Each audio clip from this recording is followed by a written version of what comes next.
복음은 굿뉴스입니다. 왜 복음인가 하면은 최악의 상황에서 소망을 갖게 하기 때문입니다. 교회의 상황이 최악이고, 가정의 상황이 최악이고, 내 심령의 상황이 최악이라도 예수님은 얼마든지 회복시킬 수가 있습니다. 우리가 예배를 드리러 나와서 우리가 여러 가지 생각할 수 있지 않습니까? 내가 누구며, 내가 어떤 사람이며, 내가 지금까지 어떤 인생을 살아왔는가. 예수님은 그거를 주목하는 것이 아닙니다. 내가 지금 어떤 신분에 있는가, 그게 중요한 것이 아니고 오늘 예수님의 은혜를 받는가, 여러분, 이것이 우리에게 너무나 중요한 것입니다.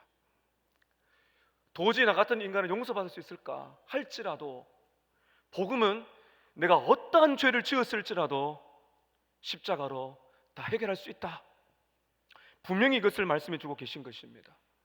이럴 때가 있지 않습니까? 의외의 은혜. 의외의 은혜란 것은 예상할 수 없는 상황 속에서 주님이 베풀어 주신 은혜입니다. 오늘 우리가 읽어드린 이 라오디게아 교회는 예수님 당시 지금 터키 지방에, 소아시아 지방에 7교회를 두고 예수님이 편지를 쓰신 내용인데요, 그동안 우리가 쭉 봐온 것을 보면 아무리 교회 같지 않아도, 죄송합니다 표현이, 오늘 이제 이런 장면이 나오거든요. 뭔가 주님이 칭찬할 게 있거든요. 죽어가는 교회, 4대 교회도 그대로 제대로 믿는 사람이 몇 명 있었기 때문에 주님이 칭찬하셨어요. 그리고 빌라델비아 교회나 서머나 교회는 책망도 없이 칭찬만 받았습니다. 이 마지막에 이 라오디게아 교회는 어떤 평가가 올까 막 귀를 기울였을 겁니다. 근데 이 라오디게아 교회는요, 칭찬은 없고 책망밖에 없고, 그것도 엄청난 책망을 받습니다. 이런 책망을 받으면 우리는 주눅이 듭니다. 예수님이 나의 삶을 보면서 너 그렇게 살래? 이러면 굉장히 막 미안하기도 하고 주눅 들지 않습니까? 근데 이 정도가 아니에요. 라오디게아 교회는요, 제대로 믿는 사람이 잘 안 보이는 거의 막 전멸 상태, 영적인 질병이, 이거는 손을 댈 수 없는 상태, 이런 상태의 교회라고 볼 수가 있습니다. 그런데 여러분, 복음을 한번 보세요. 이런 교회에 이렇게 긴 구절을 다루면서 예수님께서 그들을 얼마나 사랑하시는지, 이게 오늘 말씀이 나오거든요. 여러분, 이게 복음인 줄로 믿습니다. 이게 우리를 살리는 거죠. 실패하고 지치고 정말 막 죄에 빠져서 살아가는 인생이라 할지라도 예배 드리면서 그리스도 예수를 만나게 될 때 이게 변화가 되어야 되는 것입니다. 오늘 라오디게아 교회에 얼마나 심각한 문제가 있었는가. 첫 번째는 예수님의 책망을 보게 될 것이고요, 두 번째 예수님의 치료 방법, 마지막 세 번째는 예수님의 축복된 약속에 대해서 여러분께 말씀을 드리려고 합니다. 오늘 첫 번째는 예수님의 책망입니다. 예수님께서 얼마나 책망을 하시는지 막 우리의 정신이 번쩍 들 것입니다. 15절과 16절 오늘 말씀을 한번 읽도록 하겠습니다. 시작. 내가 내 행위를 아노니 내가 차지도 아니하고 뜨겁지도 아니하도다. 내가 차든지 뜨겁든지 하기를 원하노라. 내가 이같이 미지근하여 뜨겁지도 아니하고 차지도 아니하니 내 입에서 너를 토하여 버리리라. 말씀, 여러분, 16절 끝에 예수님이 뭐라 그럽니까? 내 입에서 너를 토하여 내치리라. 누구 말씀이에요? 예수님이 그렇게 말씀하셨거든요. 한마디로 말하면 역겹다는 겁니다. 여러분, 이런 말을 들으면 오늘 우리들에게, 야, 너 역겨워, 너 살아가는 거 보니까 내 토하여 내칠 것 같아, 구역질 나. 와, 이게 정말 예수님 말씀 맞을까요? 근데 예수님이 그렇게 말씀하시거든요. 예수님은 이들에게 지금 신앙의 상태를 뭐라 그럽니까? 한마디로 말하면 영적으로 쓸모가 없다, 영적으로 무익하다, 이렇게 말씀하십니다. 예수님이 이렇게 말씀하시죠. 야, 너희들의 신앙은 뜨겁지도 않고 차지도 않고 미지근하다. 예수님이 뭐라 그러십니까? 차든지 뜨거든지 그렇게 했으면 좋겠다. 그 너희들은 미지근해서 내가 토하여 내칠 것 같다, 이렇게 말씀하고 계신 것입니다. 이 미지근한 신앙이 무엇인가에 대해서 우리가 알기 위해서는 라오디게아 도시의 특성을 살펴봐야 그 교회의 상황을 알 수가 있습니다. 이 라오디게아라는 도시가 있거든요. 북쪽으로 좀 올라가게 되면 히에라볼리라는 도시가 있어요. 이 히에라볼리는 온천이 유명합니다. 뜨거운 물, 온천을 하게 되면 이 뭐라 그럽니까? 치료가 된다는 아주 유명한 온천이 있어요. 뜨거운 물이 있고요. 그 다음에 이 라오디게아 이 도시의 동쪽으로 좀 가게 되면 그 골로새가 있는데 여기는 이제 만년설입니다. 산의 계곡에서 나오는 차가운 신선한 생수가 나와요. 그 중간에 이제 뭐가 있는가? 라오디게아가 있거든요. 뜨거운 물도 없고 시원한 생수가 없는 거예요. 그러니까 이제 이 라오디게아 도시가 뭐가 문제가 물이 문제입니다. 물을 이제 끌어와야 되거든요. 그 옛날에 여러분 얼마나 이 배관이 좋겠어요. 물을 끌어오는데 그 배관에 뭐 침전물도 섞이기도 하고 이 주위에 있는 뜨거운 물을 좋은 물을 끌어다 오지만 오는 순간에 어떻게 될까요? 식어버리는 겁니다. 그러니까 그 물을 먹기는 먹지만은 여러 방법으로 뭐 정수해서 먹겠죠. 그러나 그 물은 자체는 역겨운 겁니다. 미지근하고 침전물과 온갖 물질이 섞여 있는 그러한 물이에요. 그래서 역겹다, 바로 그걸 말하는 것입니다. 예수님께서 지금 미지근하다는 것은 지금 여기를 이 상태를 보고 하시는 말씀입니다. 많은 분들이 이 미지근하다는 신앙을 열정이 식었다 말하는데 예수님의 초점은 그거 아니에요. 미지근하다는 건요, 이 도시의 상황을 말하는 겁니다. 우리의 신앙이, 그 교회가 뜨거운 온천처럼 사람의 영혼을 치료할 능력도 없고 신선한 생수처럼 사람들이 지치고 힘들 때 생수를 주는 것처럼 살려낼 능력도 없는 교회, 그런 성도, 예수님이 뭐라 그럽니까? 쓸모가 없는 물이다, 역겹다, 그렇게 말씀하시는 것입니다. 물은 물인데 역겨운 물이에요. 여러분, 이게 예수님이 라오디게아 교인들에게 하는 말이에요. 교회에게, 세상이 아니고요. 그들의 영적 상태가 예수님께 쓸모가 없는 겁니다. 우리는 세상의 빛과 소금이 되어야 됩니다. 그런데 라오디게아 교회는요, 쓸모가 없어요. 영적으로 무익하다는 겁니다. 교회 십자가 안에 있는데 세상 사람들이 아무런 영향을 받지 않습니다. 이런 표현이 좀 어떨지 몰라도 있으나 마나한 교회예요. 우리 신월동에 우리 서머나 교회가 있는데요, 있으나 마나한 교회는 존재 가치가 없는 것이죠. 내가 이 땅에 주님을 믿는 신자로 살아가는데 신앙 상태가 얼마나 지금 심각한가 하면은 그 사람이 있으나 마나한 존재라는 겁니다. 그리고 예수님께서 당신의 영광을 드러낼 수 있는 길이 없다는 것입니다. 우리 예수님께서 이런 가장 싫어하는, 가장 역겨워하는 그런 존재가 바로 이런 사람입니다. 쓸모가 없는 사람이죠. 하나님의 영광을 가장 많이 가리는 교회 성도가 미지근한, 쓸모가 없는 그런 상태인 것입니다. 예수님께서 좀 과한 표현이길지 몰라도 토하여 내치겠다, 역겹다, 어떻게 살았는지 성경은 나오고 있지 않지만은 이렇게 영적으로 우리를 통해서 영광 받으시고 우리를 통해서 세상의 빛과 소금으로 사람들을 변화시키는 도구로 사용하셔야 되는데 쓸모가 없는 상태라는 것입니다. 왜 그랬을까요? 영적인 착각에 빠졌기 때문입니다. 여러분, 착각에 빠지면 이게 심각해요. 뭔가 말을 하면 들을 줄 알아야 되는데 착각을 잘하는 사람들은요, 이게 무슨 말인지 몰라요. 영적인 착각이 그만큼 위험한 것입니다. 여러분, 17절 보시게 되면요, 17절은 앞에 왜냐하면 이라고 들어가요.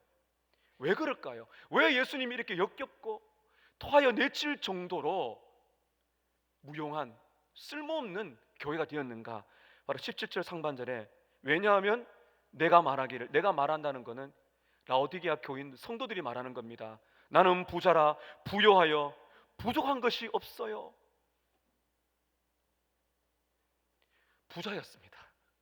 라오디게아라는 도시가 부자였어요. 너무 잘 살았어요.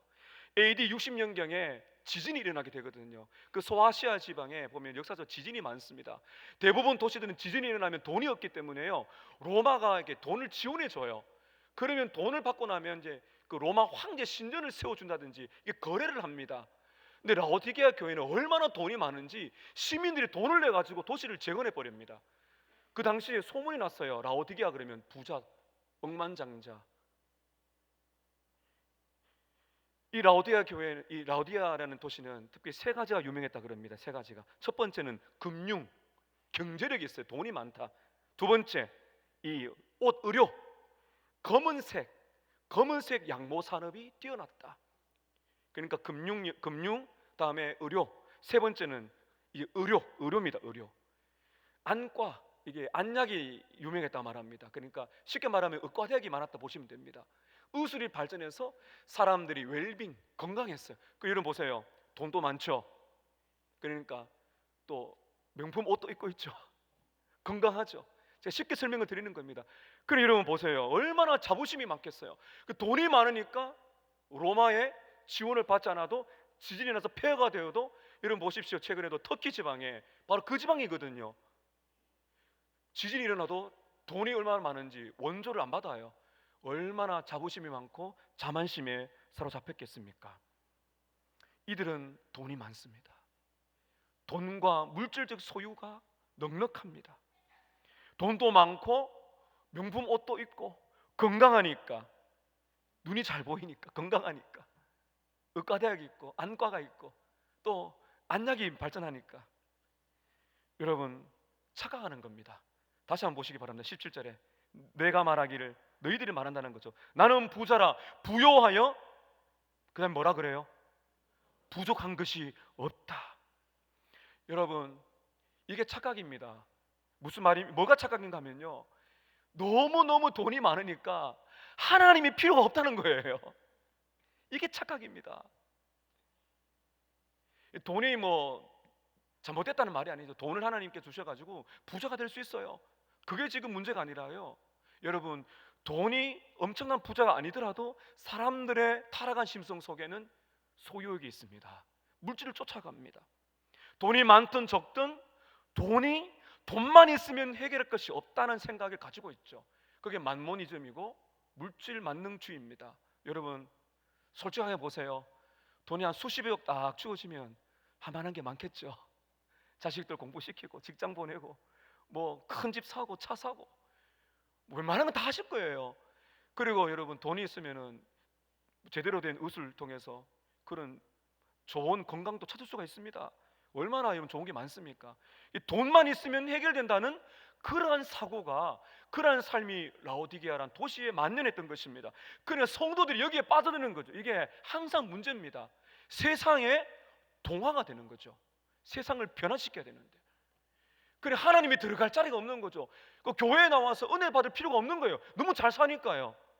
하나님이 필요가 없는 거고 예수님께 기도할 필요가 없는 것입니다. 여러분 그래서 우리가 조금 고생하고 고난이 좀 있는 게 나아요. 그래야 눈물도 나면서 기도하죠. 진짜 고생도 없고, 그래서 기도할 때마다 하나님 우리 자녀들 고생 하나도 안 하게 해주시고 가는 길마다 다 잘되게. 여러분 죄송하지만 그 망하는 길입니다. 고생이 좀 있어야 돼요. 그래야 하나님을 찾게 되죠. 라오디게아, 죄송합니다, 발음 잘 안 되네요. 너무 잘 사니까 예수님을 찾지 않는 겁니다. 이게 영적인 착각입니다. 주님이 필요 없다는 거, 부족함이 없다. 이렇게 되니까 뭐 보세요. 영적인 무교, 쓸모없는 무의. 그 다음에 영적인 착각이 빠지니까 영적인 무지에 빠져들게 됩니다. 결국에 여러분 말씀 17절 다시 한번 보시기 바랍니다. 내가 말하기를 나는 부자라, 부요하다, 부족한 것이 없다 하나, 예수님이 딱 진단합니다. 너희들 부족한 것이 없다 말하지만 내가 볼 때 다르다. 예수님 뭐라 말씀하십니까? 너희의 곤고한 것과 가련한 것과 가난한 것과 눈먼 것과 벌거벗은 것을 너는 알지 못한다. 모르고 있다는 것입니다. 영적인 무지라는 것이죠. 겉은 화려하고 괜찮지만은 그들의 영혼은 지금 심각하다는 겁니다. 부자인데 영적으로는 가난한 상태예요. 건강한데 영적으로는 병든 상태입니다. 명품 옷을 입고 화려한 옷을 입고 있는데 영적으로는 벌거벗은 상태라는 겁니다. 그런 자신들은 모릅니다. 최근에 제가 밥을 먹다가 뭐가 묻었는데 와이프가 이러더라고요. 나는 지금 뭐가 모르는데 뭐가 묻었어요. 나는 못 보는 거죠. 앞에 사람은 봅니다. 예수님의 눈은 보이는 거예요. 지금 내가 얼마나 심각한지 자기만 지금 모르고 있어요. 이 영적인 착각에 빠져서 영적인 무지로 나는 괜찮아요. 이게 세상에 있는 것들을 이렇게 붙들고 나면은 이런 착각에 빠집니다. 괜찮다 생각합니다. 이 세상의 부요함이 영적인 부요함으로 착각하게 되면 이게 문제가 되는 것입니다. 오늘 그게 두 번째, 예수님의 치료책입니다. 예수님 이들을 살리십니다. 여러분, 이렇게 빠진 인생들에게 예수님 뭐라 그러십니까? 역겹다. 왜 너희들은 너희 상태를 모르니? 세상의 부요함 때문에 영혼이 병들어 있는데 주님은 역겹다. 여러분, 이렇게 말씀하실 때 그 다음에 예수님께서 어떤 치료책을 주실까요? 이들이 살아날 수 있는 길이 있겠습니까? 가장 호되게 책망받은 교회와 성도들에게 우리 예수님 어떻게 살리실까요? 놀라운 것은 이런 교회를, 이런 성도를 예수님께서 포기하지 않는다는 것입니다. 오늘 이제 읽는 말씀 중에 보면은 이런 교회에 예수님의 사랑이 폭포처럼 쏟아져요. 그만큼 살리기를 원한다는 것입니다. 오늘 사랑하는 여러분, 오늘 저와 여러분은요, 예수님 보실 때 역겨운 부분이 분명히 있습니다. 그럼 그것을 주님께서 어떻게 치료하시는가? 이 치료의 방법도 세 가지가 나오죠. 어떻게 하시는가? 먼저 예수님 말씀하십니다. 참된 복을 찾아라. 이렇게 말씀하십니다. 진짜 복을 찾아라는 것입니다. 18절을 우리 함께 읽겠습니다. 시작. 내가 너를 권하노니 내게서 불로 연단한 금을 사서 부요하게 하고 흰옷을 사서 입어 벌거벗은 수치를 보이지 않게 하고 안약을 사서 눈에 발라 보게 하라. 예수님 뭐라 그러십니까? 내가 너를 권하노니, 권면하신답니다. 역겨운 그들에게 예수님께서 사랑하는 마음으로 말씀하지 않습니까? 얘들아, 너희들이 부요하기 원해서는, 부요하려면은 내게로 와서 금을 사. 너희들이 수치를 보이지 않기 위해서는 내게 와서 흰옷을 사고, 너희들이 보려면은 내게로 와서 안약을 사라. 이게 뭘까? 이게 상징적인 것이거든요. 예수님은 세 가지를 사라고 이게 여러분 돈 주고 사는 게 아니거든요. 돈 주고 사는 게 아니에요. 하나님의 선물이에요. 이 세 가지는 하나님의 은혜의 선물입니다. 왜냐하면은 이미 예수님은 성도들을 위해서 십자가에서 피 흘려 죽으심으로써 우리를 부욕케 할 수 있는 모든 은혜의 선물들을 이미 다 우리에게 주고 계시기 때문입니다. 이게 말씀하시는, 주님이 주고자 하시는 이 선물 세 가지가, 이게 진짜 우리입니다. 필요한 것입니다. 금은 뭘 말하는가 하면은 진정한 영적인 부요함입니다. 금이란 거는, 그 당시 금은 부자들이 갖고 있는 겁니다. 부요함의 특징입니다. 돈과 같이. 사랑하는 여러분, 이 금은 지금 뭘 말하는가 하면 예수님을 믿는 것을 말하는 거거든요. 사랑하는 성도 여러분, 예수님을 믿고 그 예수님을 소유한 것이 최고의 부요함인 줄로 믿습니다. 보시게 되면 불로 연단한 금이란 거는요, 이 정죄를 말하고 있거든요. 우리가 예수를 믿어도 죄가 많거든요.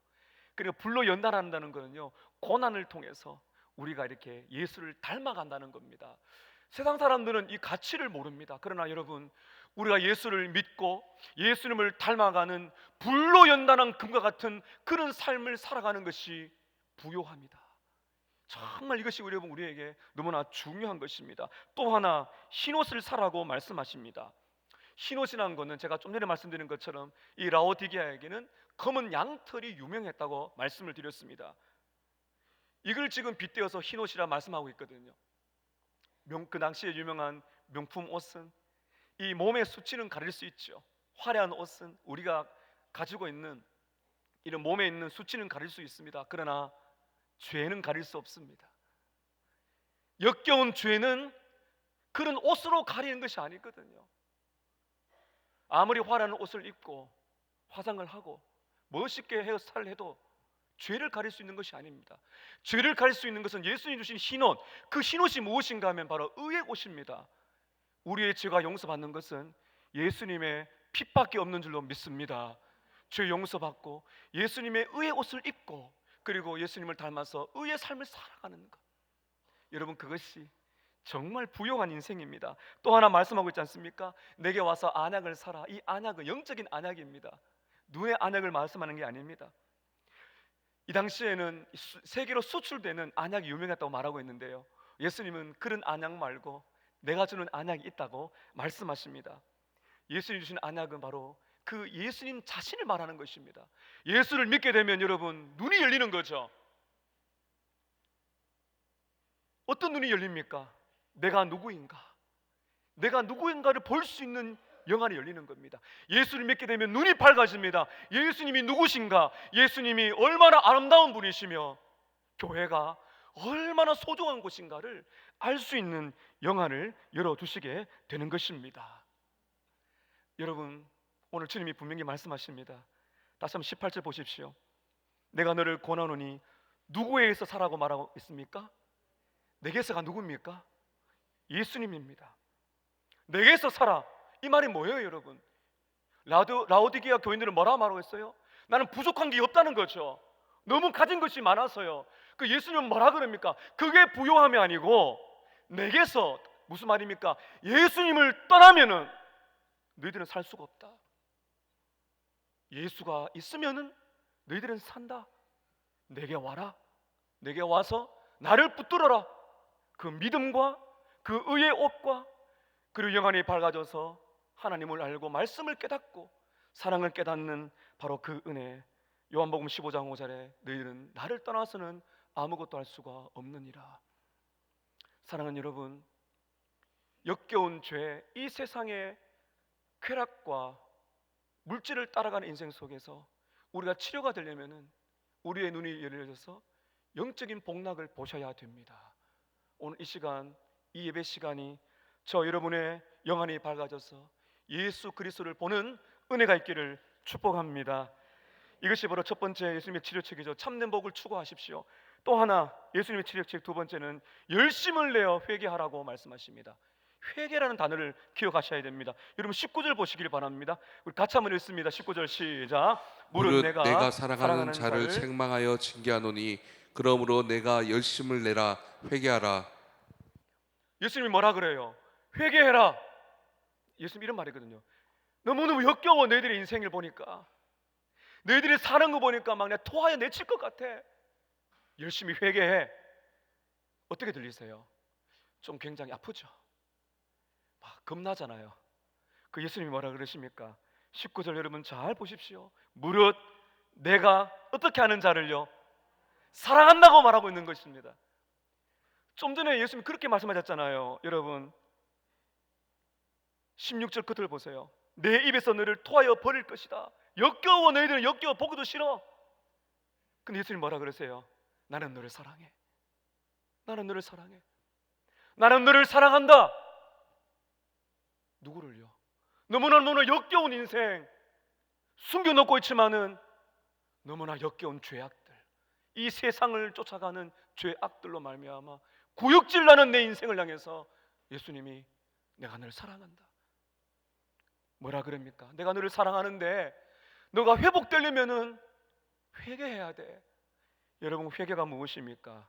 회개란 것은 주님이 원하시는 방식으로 돌아가는 것입니다. 역겨워서 토해버리고 싶은 내 인생, 너무너무 멀리 떠나서 죄악 가운데 살고 있는 내 인생, 인생의 바닥 속에서 돌아올 게 없는 내 인생을 주권적인 은혜로 주님께서 다시금 세워주신다고 말하고 있는 것이거든요. 죄가 너무나 많아서, 혹시 여러분 그런 분들 계실지 모릅니다. 내가 예수를 믿지만 정말 말하기 부끄러운 죄악들, 그런 죄악들 때문에 나도 내 자신이 너무나 싫고 부끄럽고 역겹지만은 주님은 살려내겠다고 말씀하시거든요. 내가 사랑하는 너희들에게 권면하는데 열심을 내어 회개해라. 사랑하는 여러분, 우리가 이 주님의 사랑을 알 때 회개가 되는 것입니다. 회개란 건요 그냥 되는 게 아니에요. 오늘 주님이 여러분께서 어떤 상황에도 불구하고 어떤 죄를 지었다 할지라도 예수님의 십자가 앞으로 나오시기를 축복합니다. 내가 너를 사랑한다. 사랑한다. 주님의 자녀들에게 어떤 죄를 지었을지라도 주님의 십자가는 이 두 팔은 오므리지 않습니다. 항상 벌리고 있는 것입니다. 여러분 회개가 무엇입니까? 회개란 거는 예수님이 느끼시는 똑같이 나도 느끼는 거예요. 무슨 말입니까? 예수님께서 죄를 너무나 싫어하시거든요. 예수님이 죄를 너무나 역겨워하시거든요. 토하여 내치시거든요. 이게 회개란 겁니다. 여러분 죄를 가볍게 보시면 안 됩니다. 그냥 교회 나와서 주님 죄송해요 또 죄를 짓고, 물론 우리가 또 죄를 지을 수는 있어요. 그러니까 진정한 회개란 것은 주님께서 그렇게 역겨워하는 죄도 죄를 나도 똑같이 역겨워하는 거죠.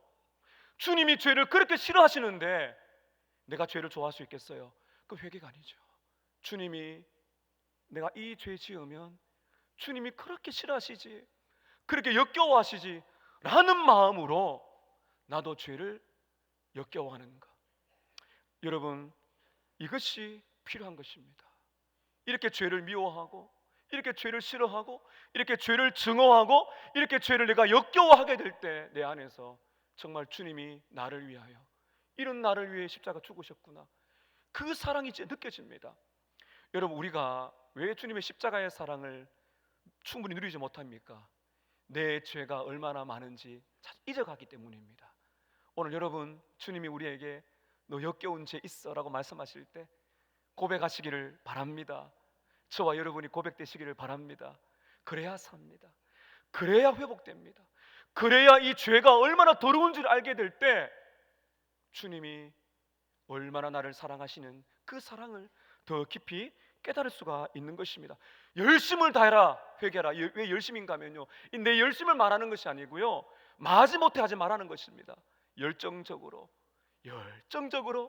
주가 미워하시는지 나도 미워하고, 죄를 역겨워하고 영적 무지에서 깨어나기를 발버둥쳐서 주님이 원하시는 삶으로 돌아켜라. 여러분, 이렇게 주님께서 우리에게 말씀하십니다. 어떻게 치료하십니까? 참된 복이신 예수께로 가는 것이고, 그리고 열심을 내어 회개하는 것이고, 또 하나의 치료책은요, 오늘 가장 중요한 절정입니다. 한번 따라 하실까요? 예수님과의 관계를 회복하라. 관계가 중요하거든요. 모든 문제는 관계입니다. 예수님과의 관계를 잘 보셔야 됩니다. 여기 20절 너무나 중요한 말씀 많이 외우시는데요, 우리 예수님과 우리의 관계를 한번 보시겠습니다. 우리 20절 함께 읽겠습니다. 시작. 볼지어다 내가 문 밖에 서서 두드리노니 누구든지 내 음성을 듣고 문을 열면 내가 그에게로 들어가 그와 더불어 먹고 그는 나와 더불어 먹으리라. 예수님이 사랑하는 자들이 말씀하십니다. 볼지어다, 주목하라는 겁니다. 내가, 이 교인들이 아니에요. 이게 주권적인 사랑을 말하고 있거든요. 예수님이 고치기 위해서, 예수님이 살리기 위해서, 예수님이 용서하시기 위해서 오신 거예요. 내가 문 밖에 서서 두드리고 있다는 것입니다. 내 마음의 문을 두드리는 거죠. 이유가 무엇입니까? 누구든지 내 음성을 열고 문을 열면 내가 그에게로 들어가 그와 함께 먹고 그는 나와 함께 먹겠다. 이게 식탁 교제거든요. 지금도 여러분 마찬가지 아니겠어요? 우리가 잘 모르시는 분들하고는 밥 먹기 참 힘들지 않습니까? 이 당시 유대인들은요, 이 밥을 먹는다는 것은 특별한 관계가 있어야 먹는 것입니다. 지금 예수님께서는요, 관계를 회복하자는 겁니다. 보통 관계가 아니고요, 더 깊은 은혜의 관계 속에 회복하자. 내가 두드리고 있어. 이 구절을 이제 우리가 복음을 전할 때 사용하지 않습니까? 볼지어다 내가 문 밖에 두드리는데 마음 열고 영접하십시오 라고 말하는데, 원래 1차적인 말씀은요, 문맥을 봤을 때는 사실 그렇게 적용하면 안 됩니다. 이 말씀을 지금 누구에게 주신 거예요? 볼지어다 내가 문 밖에 두드리니 문을 열면 내가 들어갈 것이다. 이게 지금 누구에게 주시는 말씀이에요? 교회에게, 성도에게. 어떤 성도요? 미지근한 성도. 그에게 마음의 문을 열라고 하시는 말씀인 것입니다. 미지근한 상태 속에 예수님과의 관계가 너무너무 서먹한 세상에 딱 붙어있기 때문에 예수님께서 내가 너와의 관계를 회복하고 더 깊게 교제하기 원한다고 말하고 있는 것입니다. 그래서 그레고리 비례라는 학자는 이렇게 말합니다. 그레고리 비례는 말합니다. 이것은 이미 시작된 그리스도의 관계를 새롭게 하라는 사랑의 독촉장이다. 이미 예수를 믿고 있는 성도에게 주신 말씀입니다. 예수를 믿는 성도에게도 미지근한 정말 영적인 착각 속에서 예수님과의 교제가 서먹한 이 사람이 예수 믿는 사람인지 예수 안 믿는 사람인지 그 정도로 거의 전멸 상태에 있는 이런 성도에게 주님께서 문을 두드린다고 말씀하고 계신 거죠. 여러분, 왜 이 말씀이 1차적으로요 믿는 성도에게 주신 말씀인가 하면요, 믿지 않는 사람들에게는 주님은 주권적으로 찾아갔어요. 믿지 않는 사람 불신자에게는 말씀이 전해지게 될 때 예수님은 저항할 수 없는 불광진 은혜로 그 사람의 문을 열어주세요. 예수를 믿게 하는 줄로 믿습니다. 여기 말씀은 그래서 1차적으로 성도에게 주신 말씀이에요. 교제를 회복하자, 문을 열어라. 이 말씀이 무슨 말이에요 여러분? 우리 지금 반응을 원하시고 계신 것입니다. 예수님은 항상 주권적이십니다. 항상 우리를 찾아오세요. 새롭게 하자, 너와의 관계를 더 깊게 우리 교제하자 찾아오시는 것입니다. 예수님은 당신의 백성들을 절대로 포기하지 않습니다. 절대로 포기하지 않으세요. 여러분 14절에 보시게 되면 예수님께서 당신의 백성들을 포기하는 사실을 알 수가 있습니다. 14절 함께 읽겠습니다. 시작. 라오디게아 교회의 사자에게 편지하라. 아멘이시오 충성되고 참된 증인이시오 하나님의 창조의 근본이신 이가 이르시되. 여러분 예수님은 지금 누구라고 말하고 있습니까? 아멘이시오. 아멘이 어떤 뜻인지 아시죠? 내가 믿습니다. 그 말씀이 진리입니다. 여러분 말씀 들으실 때 아멘 하시기를 축복합니다. 그 예수님 뭐라 그래요? 내가 아멘이다. 내가 아멘이다. 무슨 말입니까? 내가 하는 말은 다 진리다 이 말입니다. 그걸 강조하기 위해서 말씀하지 않습니까?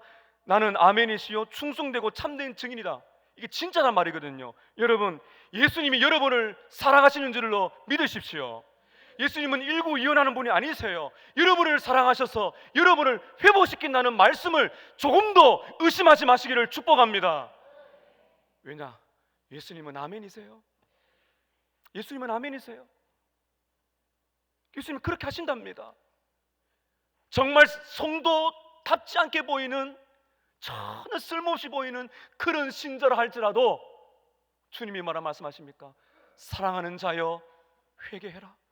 내가 너의 마음의 문을 두드리는데 회복하자. 교제를 회복하자.